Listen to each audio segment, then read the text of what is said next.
하나님 나라 백성인 하백 여러분, 하백의 성경 아카데미에 오신 것을 환영합니다. 이 시간은 기독교 사상차 3강 시간입니다. 함께 나눌 주제는 지역과 인물 가운데 유형 A 카르타고입니다. 신약을 읽으면서 우리는 기독교 교회의 처음 수세기 동안 그 신학적 활동의 중심지가 예루살렘이었음을 충분히 상상할 수가 있습니다. 반면에 저 초대 수세기를 후대의 관점에서 보면 우리는 그 활동의 중심이 제국의 수도였던 로마였다고 가정할 수도 있을 것입니다. 그런데 이 두 가정 모두 틀린 것입니다. 기독교의 출생기인 예루살렘은 주후 70년에 유대인 반란에 대한 보복 조치로 로마인들에 의해서 파괴되었습니다. 주후 135년에 일어난 두 번째 반란으로 인해 황제는 모든 유대인들을 예루살렘에서 추방했으며 엘리아 카피톨리라는 이름을 지닌 로마 도시로 재건하게 되었습니다. 로마에 대해 말하자면 2세기경까지 그 도시에는 상당한 크기의 기독교 공동체가 있었으며 그 공동체는 오늘까지 남아있는 다수의 문헌들을 산출하였습니다. 그러나 로마는 교회 지적 삶의 중심인 적이 별로 없었습니다. 초대 교회의 수세기에 걸쳐 신학적 반성과 문학적 활동의 주된 중심은 카르타고, 알렉산드리아, 그리고 시리아, 그러니까 시리아의 수도인 안디옥과 함께 소아시아를 포함한 동북 지중해 지방이었습니다. 이제 우리는 유형 A인 카르타고로 넘어갑니다. 카르타고는 현재 튜니스시에서 가까운 아프리카의 북쪽 해안에 자리한 고도로서 두로에서 온 페니키아인들에 의해 주전 800년경에 세워졌습니다. 지금 여러분들이 지도에서 빨간색으로 그려진 부분에 그게 카르타고입니다. 그러나 주전 146년에 로마인들이 이 도시를 정복 파괴하였는데 이는 끝없이 계속될 것 같았던 포에니 전쟁을 카토가 원수를 멸절시킴으로써 종식시키려 했던 바 그의 무자비한 요청, 그러니까 카르타고를 없애버려라에 따라 자행된 것이었습니다. 그러므로 이 도시가 기독교 시대 시초에 로마 제국의 일부로서 재건되었을 때 이 도시는 전형적인 로마 도시의 모든 외형을 갖추고 있었습니다. 비록 그 도시의 지도계층은 로마인들 혹은 적어도 이태릭의 사람들이었지만 그들 밑에는 큰 규모의 라틴화된 중산계층이 있었으며 이들은 로마 행정의 도구 노릇을 하고 있었습니다. 그러나 더 밑으로는 고대 바바리인 출신의 대중이 있었는데 이들은 처음엔 옛 카르타고인들에 의해 후에는 로마인들에 의해 정복당한 사람들이었습니다.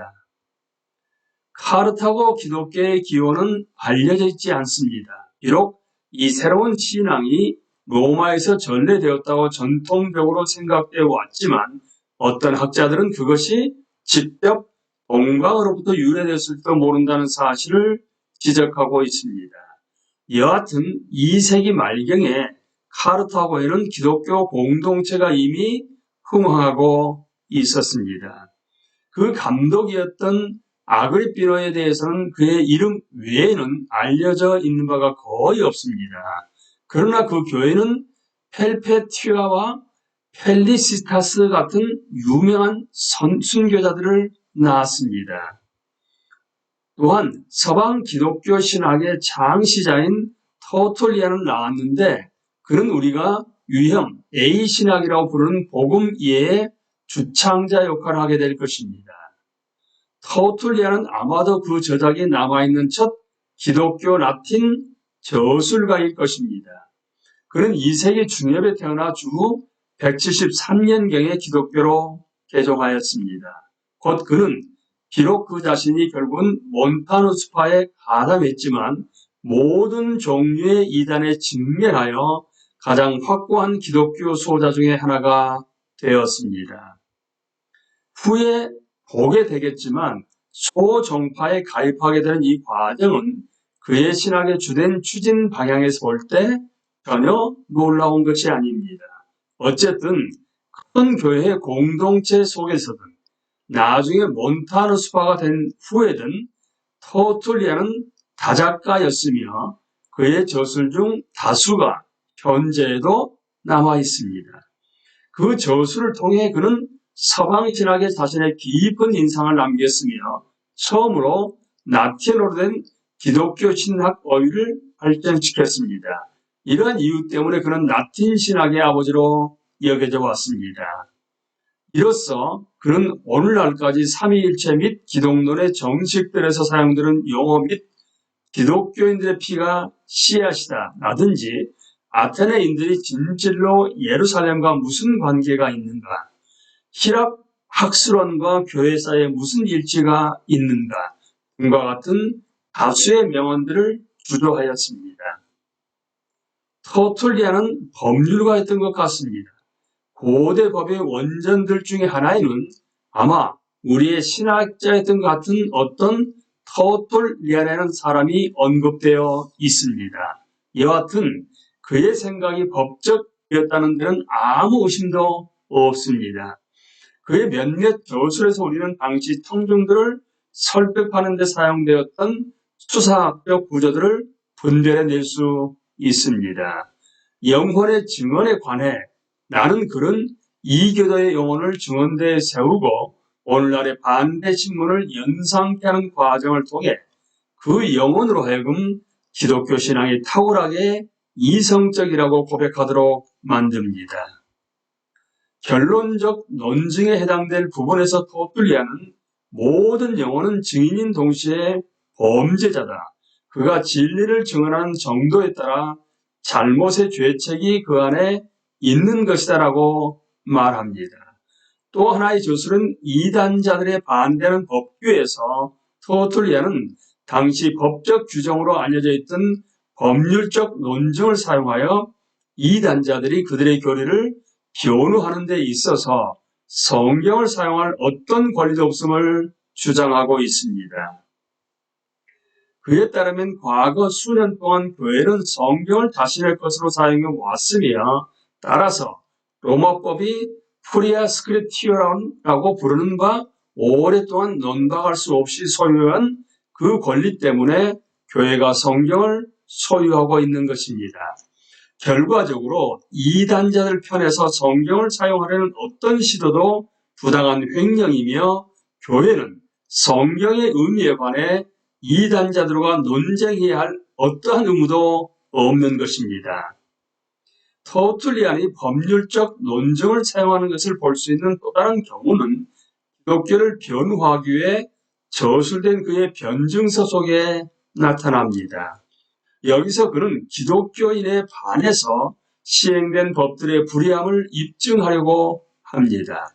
그 당시 로마 제국의 기독교인에 대한 일반적인 처우는 2세기 초 트라얀 황제 통치 시대에 이루어진 예를 따르고 있었습니다. 비투니아 지방의 총독 플리니에게 내린 트라얀의 교령에 의하면 정부는 기독교인을 색출하는데 그 경찰력을 사용하지 못하게 되어 있었습니다. 그러나 만일 누군가가 기독교인으로 고발당하면 당국은 그 문제를 조사하여 피고로 하여금 그리스도를 부인하도록 설득을 시도하며 만일 그러한 설득이 성공하지 못하면 피고를 사형에 처하도록 되어 있었습니다. 이러한 정책의 배후에 있는 이유들은 복합적인 것이었으며 여기서 그것들을 논의할 수는 없습니다. 하지만 터툴리안이 그러한 법률들에 관해 한 말들은 그의 법적 총명성을 드러내줍니다. 오 비참한 구제여, 그 경우에 필연성들 아래에 있는 자가당착이여, 그것은 그들의 무지함을 찾아내지 못하도록 금하고 있으면서 그들이 유죄로 형벌받도록 정죄하고 있다. 그것은 동시에 자비롭고 잔인하다. 그것은 지나쳐버리면서 또한 징벌한다. 오 심판이여, 왜 그대는 자신과 회피의 놀이를 하는가? 만일 그대가 정죄한다면 왜 또한 취죄하지 않는가? 만일 그대가 취죄하지 않는다면 왜 사멸하지 않는가? 이기어 철학에 대한 그의 태도에서 터툴리안의 입장은 기이한 것입니다.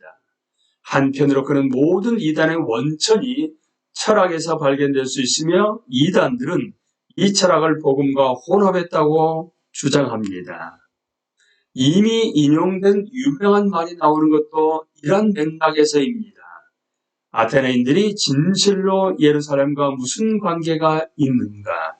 히랍 학술원과 교회 사이에 무슨 일치가 있는가? 그러나 한편 커툴리아는 스토아주의에서 끌어낸 일련의 철학적 전제들을 가지고 복음에 접근하는데 이는 그의 저술을 읽는 어떤 총명한 독자에게도 곧 명백하게 드러나는 사실입니다. 스토아주의는 2세기에 로마 제국 서쪽에 널리 퍼진 철학이었습니다. 심지어 마르쿠스 아우렐리우스 황제 주 180년에 사망했습니다. 마르쿠스 아우렐리우스도 스토아적 방식의 추종자였습니다. 이 철학은 제국의 라틴계 부분에서 유행했는데 그 이유 중 하나는 그 실제적이고도 윤리적인 관심이 로마의 실제적인 그 기호 및 법률적인 그 전통과 일치했기 때문입니다. 스토아주의는 무엇보다도 먼저 도덕 철학이었습니다.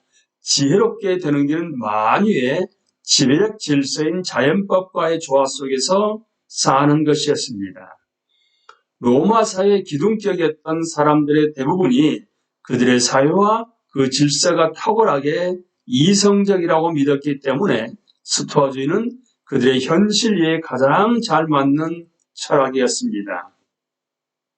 흔히 그렇듯이 그들의 자연법 이해는 본질적으로 그들의 사회 계급 속에 가장 존중되던 요소들의 요청에 따라 결정된 바였습니다. 스토아주의자들에게 있어서 지혜의 최종 목표는 우주의 법을 발견하여 그것에 따라 사는 것이었습니다. 마르쿠스 아우렐리우스 같은 사람에게 있어서 현명한 스토아 철학자가 되는 것은 로마의 통치자가 되는 것과 완벽하게 조화되는 것이었습니다. 왜냐하면 결국 로마의 법은 보편적 자연법의 구체적 실행이었기 때문입니다.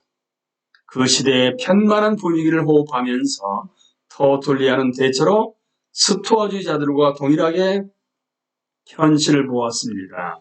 더 나아가서 자연법에 대한 스토아적 강조는 그 자신의 법률적 기호에 완벽하게 부합되었습니다.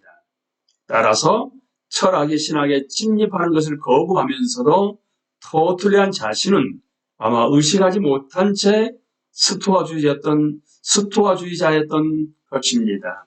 결론적으로 만약 우리가 터툴리안의 기본적인 신학적 관심을 특징 짓는 한 단어를 찾는다면 그것은 법일 것입니다. 그가 보았듯이 기독교는 그 안에서 우리가 우주의 궁극적인 법의 계시, 즉 하나님의 법을 받기 때문에 어떤 인간적 철학보다 우월한 것이었습니다. 이 관점을 쫓아 몇몇 서방교회 터툴리안의 선구자들이 히라보로 글을 썼으며 터툴리안처럼 법적 사고 구조에 빠져 들어가지는 않았지만 터툴리안의 저술에서 선두에 나서게 될 몇몇 관심들을 보여주었습니다. 이미 1세기 말에 로마의 클레멘트의 고린도 교인들에게 보내는 첫 편지에서 후에 터툴리안의 신학에 편만하게 될 스토아적 영향을 볼 수 있습니다. 2세기 중엽에 이르러 이러한 기독교에 대한 접근 방식 속에 있는 법률주의적 경향들은 헤르마스의 목사서와 소위 클레멘트 제2서신에서 명백히 나타납니다. 이 두 저술은 특히 죄의 용서를 다루게 되는 문제들에 있어서 터툴리안의 선구자로 여겨질 수 있겠는데 이에 관해서는 후에 다시 논의하겠습니다.